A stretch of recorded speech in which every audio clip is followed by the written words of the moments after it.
یہ تنازع نہیں ہے۔ پاکستان اور افغانستان کے درمیان سرحدی کشیدگی کوئی نئی بات نہیں ہے۔ 2001 کے بعد دہشت گردی کے خلاف جنگ نے صورتحال کو بہت پیچیدہ کر دیا، اور 2021 میں افغانستان میں طالبان کی حکومت کے قیام کے بعد پاکستان میں دہشت گرد حملوں میں دوبارہ اضافہ دیکھنے میں آیا، جس کی وجہ سے دونوں ممالک کے تعلقات بہت زیادہ کشیدہ پائے گئے۔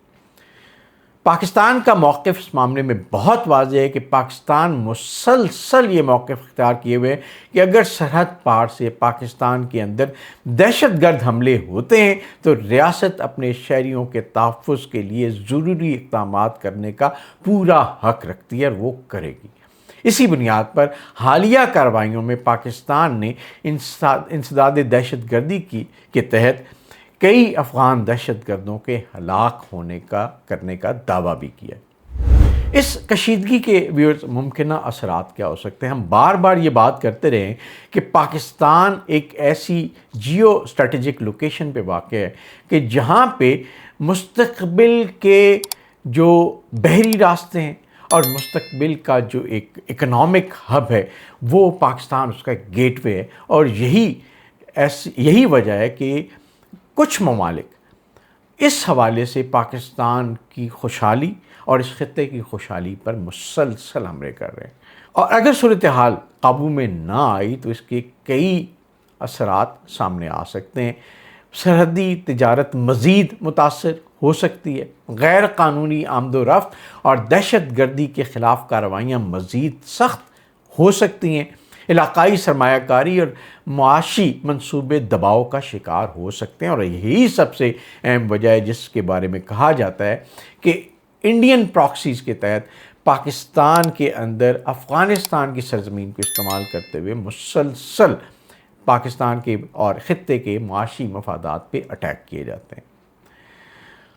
چین وسطی ایشیا اور پورے خطے کی سلامتی پر اس کے اثرات مرتب ہو سکتے ہیں۔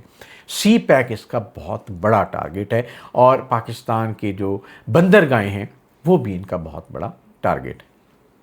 پھر اگر دیکھا جائے تو آگے مستقبل کی کیا ایک سینیریو بن سکتا ہے، اس کے حوالے سے اگر بات کریں، مستقبل کے بارے میں کوئی بھی بات اس وقت یقینی نہیں کہی جا سکتی، لیکن موجودہ صورتحال کو دیکھتے ہوئے چند امکانات ضرور زیر بحث ہیں۔ پاکستان سرحدی نگرانی اور انٹیلیجنس آپریشن کو مزید مضبوط کر سکتا ہے۔ افغانستان اور پاکستان کے درمیان سفارتی رابطے دوبارہ بڑھ سکتے ہیں تاکہ کشیدگی میں کمی لائی جا سکے۔ چین، اقوام متحدہ اور دیگر علاقائی ممالک کشیدگی کم کرنے میں اپنا اہم کردار ادا کرنے کی کوشش کر رہے ہیں۔ اگر دہشت گرد حملوں کا سلسلہ جاری رہا تو محدود جوابی کارروائیوں کا خطرہ برقرار رہے گا، تاہم بڑے پیمانے پر جنگ ناگزیر نہیں سمجھی جا سکتی، اور اس بارے میں کوئی حتمی پیش گوئی بھی نہیں کی جا سکتی۔ لیکن یہ واضح ہے کہ پاکستانی حکام نے بڑا کلیئرلی ایک اپنا پوائنٹ آف ویو دیا ہے کہ پاکستان کے شہریوں اور پاکستان کی سرحدوں کے اندر کسی بھی قسم کی دہشت گرد کارروائیوں کا مکمل اور بھرپور جواب دیا جائے گا، اور یہ پاکستان کا حق ہے۔ پاکستان کے شہریوں پہ حملے یا دنیا میں کسی بھی ملک کے اندر اس کے شہریوں پہ حملے کوئی بھی ملک برداشت نہیں کر سکتا۔ کراچی میں رینجرز کیمپ پر حملہ صرف ایک سیکیورٹی واقعہ نہیں تھا، اس نے ایک مرتبہ پھر یہ ثابت کیا کہ دہشت گردی کے خلاف جنگ ابھی ختم نہیں ہوئی۔ پاکستان اپنی قومی سلامتی کو اولین ترجیح دے رہا ہے، افغانستان اپنی خود مختاری پر بھی زور دے رہا ہے، لیکن ساتھ ساتھ افغانستان کو افغان سرزمین پہ موجود دہشت گرد کارروائیاں کرنے والے دہشت گرد کیمپوں کو ختم کرنا بھی بہت ضروری ہے، اور پوری دنیا اس صورتحال پر گہری نظر رکھے۔ حقیقی کامیابیاں صرف اس صورت میں بھی ممکن ہیں جب دہشت گردی کے خلاف مؤثر تعاون، بہتر انٹیلیجنس شیئرنگ، مضبوط سرحدی انتظام اور سفارتی رابطے آگے بڑھیں گے، اور اس حوالے سے افغانستان کے اندر افغان رجیم کی مکمل حمایت اور ان کی سپورٹ بہت ضروری ہے، جو اس وقت تک ایک کوسچن مارک بنی ہوئی ہے۔ آپ کی ویورز کیا رائے ہے؟ کیا پاکستان اور افغانستان اس کشیدگی کو مذاکرات کے ذریعے کم کر سکتے ہیں؟ کیا افغانستان کو انڈین پراکسی یا پاکستان دشمن کی پراکسی کے طور پہ اپنی سرزمین کو استعمال کرنے کی اجازت دینی چاہیے، یا خطہ خدا نخواستہ غیر یقینی صورتحال کی طرف بڑھتا رہے گا؟ اپنی رائے کامنٹس میں ضرور دیجیے گا، اور پیئرز اگر آپ حقائق پر مبنی جیو پالیٹکس، سیاست، دفاع اور عالمی معیشت پر ایسی ہی تحقیقی ویڈیوز دیکھنا پسند کرتے ہیں تو آپ سے ریکویسٹ یہ ہے کہ اس چینل کو ابھی سبسکرائب کریں، بیل آئیکن کو پریس کریں تاکہ آپ کے پاس ہمارے تجزیے تبصرے ٹائملی پہنچتے رہیں، اس دعا کے ساتھ کہ اللہ تعالی ہم سب کو اپنے حفظ و امان میں رکھے۔ آپ سے ریکویسٹ یہ ہے کہ اپنا بہت خیال رکھیے گا۔ اللہ حافظ۔